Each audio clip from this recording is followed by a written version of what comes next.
I've got two at the moment, not planning on having any more, so it's not really at the moment, it's two. One's called Wincy, and she's a special curly horse because my husband is allergic to horses. That was very bad timing to getting a husband that's allergic to horses. And the other one is a little rescue from the Blue Cross called Whisper. But I've always loved horses. Didn't have them as a child. My parents couldn't afford to send me to riding lessons. I mean, I was just obsessed with them. I read every book. I was very good at stable management, but didn't really know how to ride particularly well.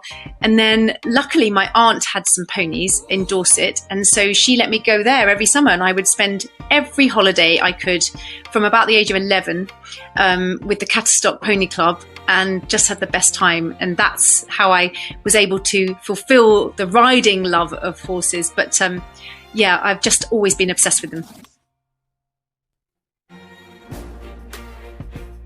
I really love my hacking. I'm a great one for getting out and getting around the countryside on my ponies. And so I'm therefore quite obsessed with the whole safety and riding on the road side of things. And I had a very bad riding accident many years ago. And my father was killed on a motorbike as well. So I'm kind of quite keen on the road safety side of things, and he asked me to get involved, and I've done various things. I was in your virtual reality film about road safety. I did the Ride Out UK thing. I did the Ride Safe Awards for you, and of course I was in the charity race, joint winner 2018 was it? 2019, I can't remember when we did it, but that was amazing. So I feel very privileged to be able to do so much with the British Horse Society.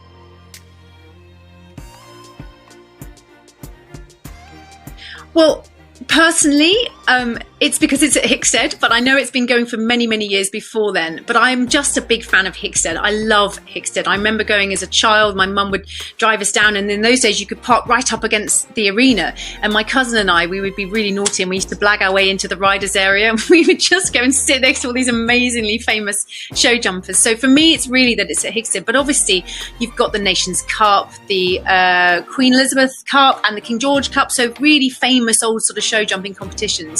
But as I say, it's because it's at Hickstead. I just love it. And I actually was a guest of the British Horse Society a couple of years ago, and it was an incredibly hot day. It was like 35 degrees or something. I mean, it was very, very hot.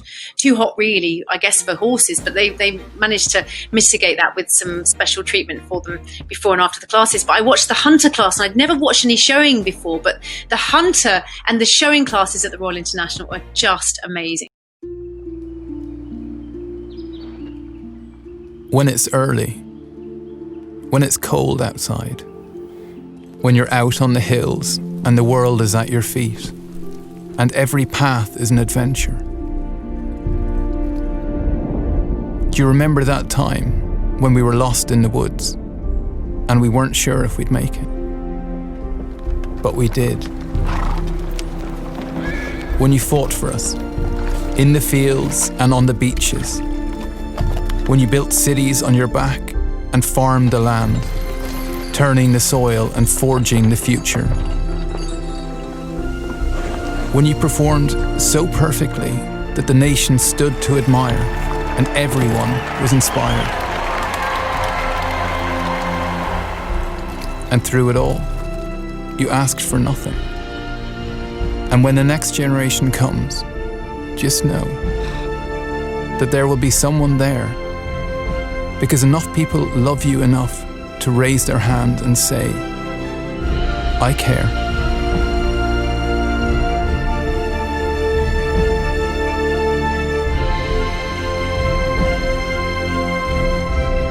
The British Horse Society. For every horse.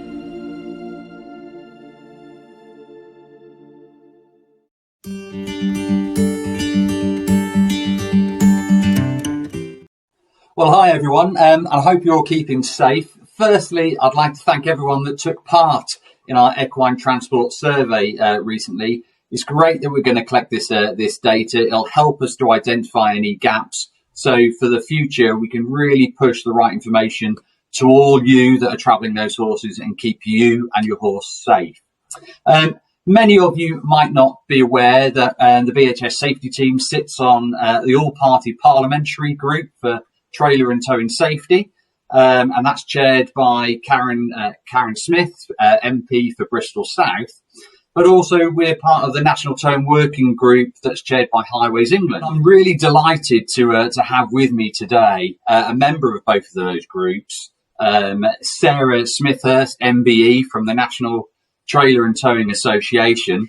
You have to put all the numbers together, so it's looking at what you can actually tow, what physically your car will tow, and then about the trailer and everything, but also importantly if you personally can tow, and that's where the B&E instructors come in. Probably I am a bit like you. I'm only just at that age where I've got grandfather rights, but there's a lot of youngsters coming through, and they need to take a license, they need to take their test. And personally, I think even if you've got grandfather rights like I had, I still went and had instruction, education on how to tow, what's the best ways and everything, which I think is really important. Where can the audience today find that information? Well, if they go onto the NTTA website, which is ntta.co.uk, there's a raft of information there, everything from how to tow, what to tow, how to itch, because some people do make mistakes there. There's everything on there, even including if you want to hire a trailer, have your trailer serviced, your horse box serviced. We've got like a buyer's guide on there where you can put in your postcode and it will bring up the nearest 5 centres to you. Sometimes there's a little bit of a myth about flooring in horse box trailers or horse box itself, wooden floors to metal floors. What's your view on that, Sarah? Whether you've got a wooden or a metal, they have to be checked, they have to be looked after. Majority of them have a little old where you can sort of wash everything out and it'll fall down the hole, because obviously, horses, any cattle, they do need to go to the toilet, and they have to go where. So you have to look out for that. You don't look after your trailer if you don't have it serviced, you don't have your horse box looked after. It can cause an accident. It can actually kill. There's a lot of weight into it. And what's some of the other common problems? A big one is tyres. People leave their trailers over winter. They're parked on concrete or something like that. The tyres will perish and will crack. And also there is a symbol on the side of the tyre which gives you the date of the tyre. So, you've got a good idea how old that tyre is, and they won't last forever. Also, people commonly just get in their trailers and just assume the electrics are still working, and sometimes they're not. And I know you might be on your own and it's difficult to check, but you can, if you reverse back to your garage or back to a wall, you can sort of see a bit of light reflection on there. Breakaway cables, now that is a difficult one, because some people wrap it around, some people put it through the hole, but you have to make sure the wire is there straight, because it has to pull. It's a breakaway cable for a reason. It breaks away and pulls the brake if something's wrong. And if it's all twisted and turned, you cannot do it.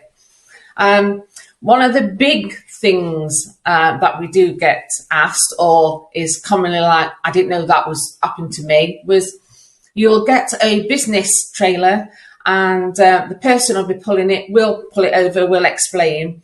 And then when the police will say, well, you've got perished tyres there, and 3 points for each tyre, and there could be other things, the driver will say, well, it's not mine, it's the business trailer, it's my boss's.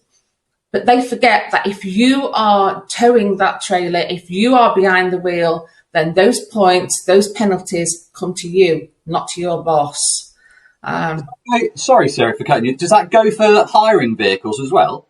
Oh, yes. And gosh, if there's one thing I could say to anybody who's going to go and hire a trailer, look around it, make sure you are happy with everything. Ask the owner any questions you've got, because once that trailer is hitched to your car and you move off, that trailer is your responsibility again. So if the police pull you over and there is something wrong with it, it's not the company's fault who you've hired it from, it's you. You have taken that responsibility the moment you have hitched it and towed.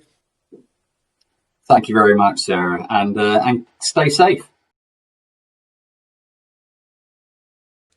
I caught up with the Horsebox handyman, Barrington Pamplin, the NTTA trained service engineer, to find out from the horse's mouth a few key points on what to look out for before you travel your horse.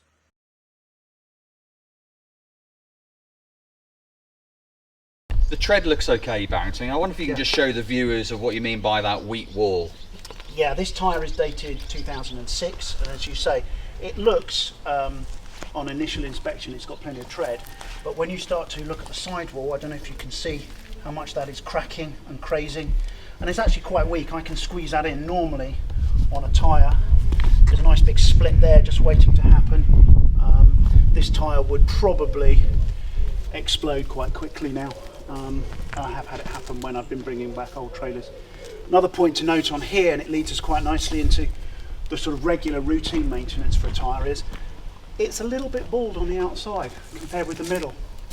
The reason for that is this tyre is run underinflated. And I know you said to me, Des, that your survey said a lot of people check their tyres, but probably only once a year when I'm servicing trailers do I find them at the correct tyre pressure. They're normally very low, it's 30-40 psi, and most people are shocked when I tell them that for most trailers they should be running at 65 psi. You should really check with the manufacturer of what your tyre pressure is, and then get yourself a gauge that is suitable to check it at the pressure that is required. On a number of trailers you will find a sticker on the inside of the door telling you what the tyre pressure is. Depends on the make of trailer. Sometimes they're on the inside of the door. Sometimes you will find them stuck on the front of the trailer. In the instance of Bateson trailers, they tend to be stuck on there. If you're unsure, either ask a tyre expert what the pressure should be, or speak to the manufacturer of the trailer if they are still available. All tyres have a maximum pressure printed on them, so a tyre expert will be able to tell you what pressure to run your tyres at.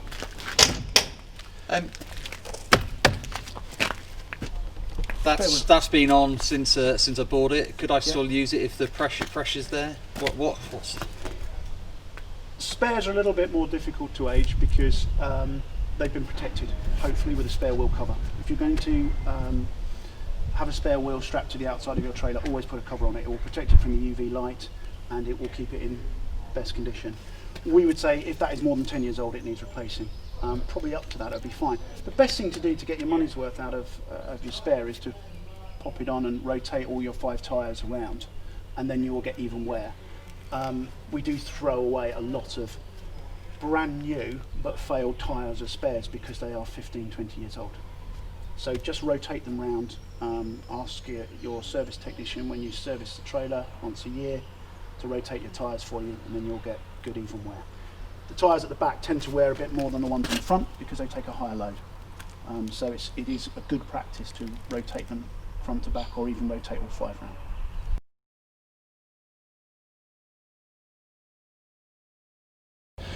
Absolutely important that your brake lights and your indicators are working, because people following you will not be able to see the tow vehicle. They won't be able to see whether you're braking, whether you're indicating, and leaving it to the last minute to suddenly realise a trailer is slowing in front of them is a very dangerous situation. So absolute must, check all your lights are working. One of the things which also people do is they say, my trailer lights aren't working. First test, which I ask people to do, plug it into another vehicle. You don't know whether it's the tow vehicle that is the problem or the trailer. So if you can, plug it into another vehicle and just see whether the trailer lights start working. Then you know it's your tow vehicle, or if the trailer lights still aren't working, you know it's a trailer that needs investigating. A very quick and easy pointer into where we need to go and look. That's something that we do. We have a test box that we separate the tow vehicle from the trailer. We see a lot of problems as well with this sort of perishing on cables, exposing the wires. Then you tend to get a lot of corrosion in here, corrosion on the pins. Invariably when lights aren't working, if the bulbs are fine, it's replacing this that is important. This is actually quite a straightforward job. The wiring diagram for these pins is actually on a lot of trailers, and there's a diagram in here, so if you ever pull this off by accident, and we've all done it, we've all pulled away with the electric still connected and pulled this out. All the pins in here are numbered. There's a wiring diagram here with the colours and numbers on it, so you can put this back on. But also if you're starting to get more faults with your lights, I would always recommend this is the first thing to change. Get a nice new clean plug with shiny contacts in like that. You can see the difference. These probably will give you a problem, were giving a problem, which is why we've replaced it. The other issue while I've got this is we're seeing a lot now with adapters on them. So you've got a car with a 13 pin on it and a trailer with a 7 pin, and people are putting adapters on to link the tow vehicle with the trailer. We find people leave the adapters on for convenience. They're a little bit awkward to put on at times, and what we do is we take them apart and we tend to pour the water out if they've been stored with the adapter on. These fill up with water. Always take them off if you're going to store the vehicle for any period of time, or put a plastic bag over it, store it so the cable's hanging down, wrap it up, because water, once it gets in there, will give you all sorts of effects on your lights.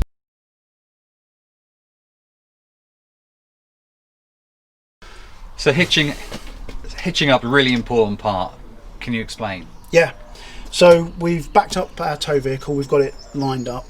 First thing I do is apply the handbrake. We're now working in this area between a heavy trailer and a tow vehicle. You've got pinch points here. When you put your hand down here to hitch up, it's much safer to have the handbrake on at this point. Yeah, sometimes you leave it off, you get your trailer position, but once you've got it over the ball, handbrake on.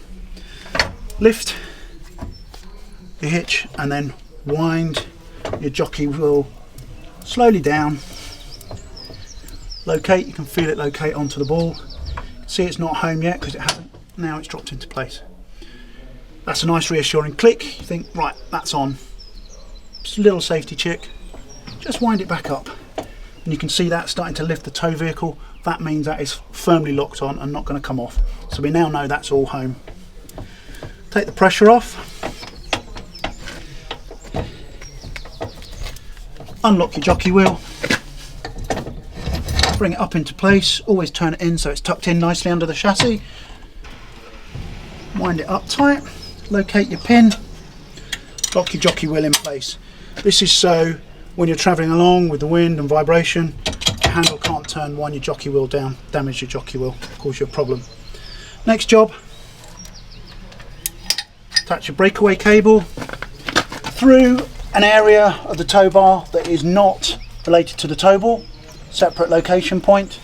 Make sure it's nice and slack, well hooked home. Make sure the locking tab is back in place, and that's ready to go. So the next thing is to connect the electrics. Locate the cutout in the bottom of your 7 pin, put it in towards the base, making sure that that has locked in place behind the plug to prevent it from coming out when you're moving. Your 13 pin plug, you push it in, it's a quarter turn, you end up with the disc at the top, and that locks behind the cap on the 13 pin arrangements. Now with these curly cables, just to make sure that I have too much slack on this, I put it one turn around there, which gives me enough tension in the cable to make sure that that won't drag along the ground while we're towing. When I got to this stage, I now do my 5-point check. First one, I'm hitched up. Second one, I've got my emergency breakaway cable correctly attached. Third, I've got the electrics wired up and hooked on. Obviously we now need to go and check that in the next stage. Fourth, my jockey wheel is locked up in place. And finally, I remove the handbrake, but only knowing that the handbrake is on the tow vehicle, and ideally handbrake on, in gear, engine off, so this won't move. Regular vehicle checks will really keep you, your horse and other road users safe when you're out and about. To find out more, please visit the website on www.bhs.org.uk/transport. We also have a brand new transportation guide called Are You Sure It's Safe for Me to Travel? And with thanks to PRP Rescue Services, please email the safety@bhs.org.uk for your copy.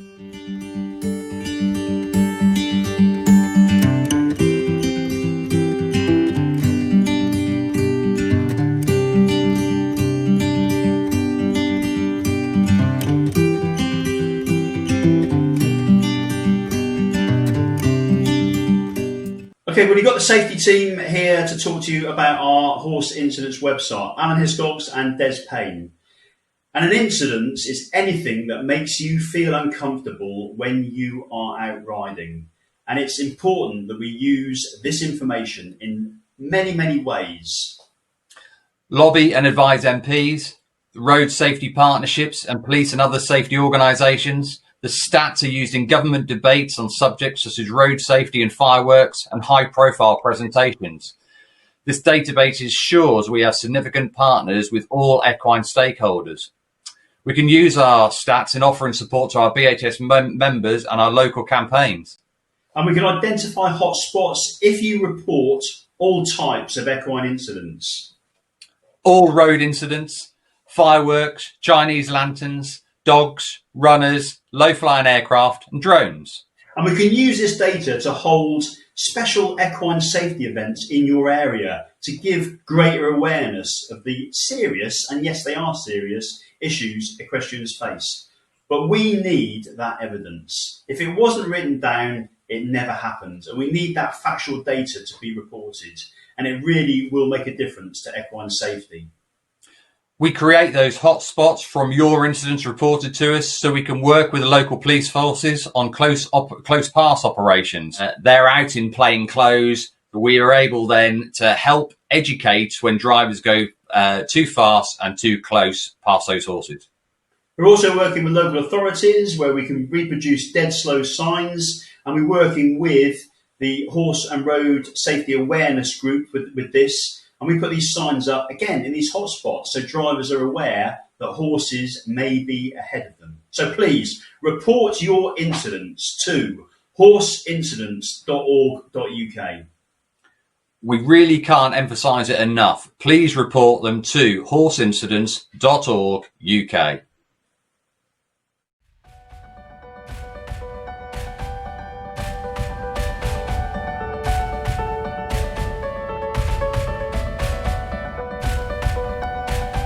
The Longines Royal International Horse Show has royal at its roots, including the Queen Elizabeth II Cup. Her Majesty's patronage of the show continues to this day. Some of the world's finest have put their hands on this silver cup since its inception in 1949. Originally, the competition was the exclusive preserve of the finest lady riders across the globe. Now the UK's top riders compete for this open national trophy on its traditional Saturday afternoon slot. Since 2008, Irish-British-based riders have had a solid record in recent years, with Shane Breen becoming the first male winner. 2019 was its usual tough contest, with 2016 winner David Simpson lifting the famous trophy for a second time, again engraving his name into the history of this fine silverware.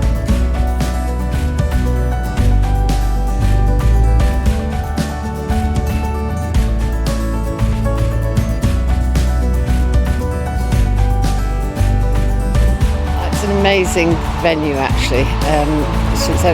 When I started riding, my ambition was always to ride at Hickstead, but to have a horse suitable for Hickstead, so I had to be very patient before I got my dream come true.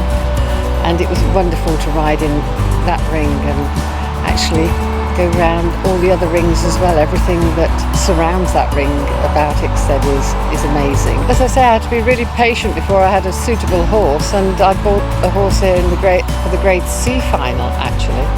And my very good horse, Habervale Dream, and in the spring he won that final, and he returned back for the Royal International Horse Show and actually won the Queen Elizabeth Cup by jumping the only double clear. So it was a golden year to come to Hickstead for me. First Queen Elizabeth Cup win was so it was completely out of all of our dreams to compete the horse for only the second time in the ring, and he was only 8 years old. That was fantastic, but then to go on with him and win the Nations Cup was amazing. Yeah, it is just the history of it. As a kid you grew up watching the Queens, and the Queens has just been a massive thing at Hickstead to aim for and try and go and just even get round and do well. Like when I first started, it's a massive achievement. Well, the Cup was originally presented by Her Majesty the Queen in 1949 when she was still Princess Elizabeth, and for many years it was an international competition purely for female riders. And some of the biggest names in the sport have their name on that trophy. Marion Mould, Pat Smythe, Liz Edgar's won it 5 times. But then it was felt, when we introduced the Nations Cup to the Royal International in 1998, obviously then all of the top all the top lady riders in the world were competing at the show, and they weren't able to go in effectively what was the Grand Prix, which was the King George. So it was decided in 2008 that it should change, and our sport is the only Olympic sport when men and women can compete on equal terms, and it seemed only right in a very equal world that the men and the women could compete against each other. So we split it, and the ladies were able to then jump in the King George, and the Queen Elizabeth II Cup then became, as you rightly say, one of the most prestigious national competitions in the country, and they qualify for that at jumping in international trials throughout the year. I think that gives them something to aim for nationally, and then the lady riders are happy because they can still jump for the big money. To win the Queen's Cup was fantastic, but I'm obviously male, so I want to win the King's Cup, and I won't rest easy until I win it.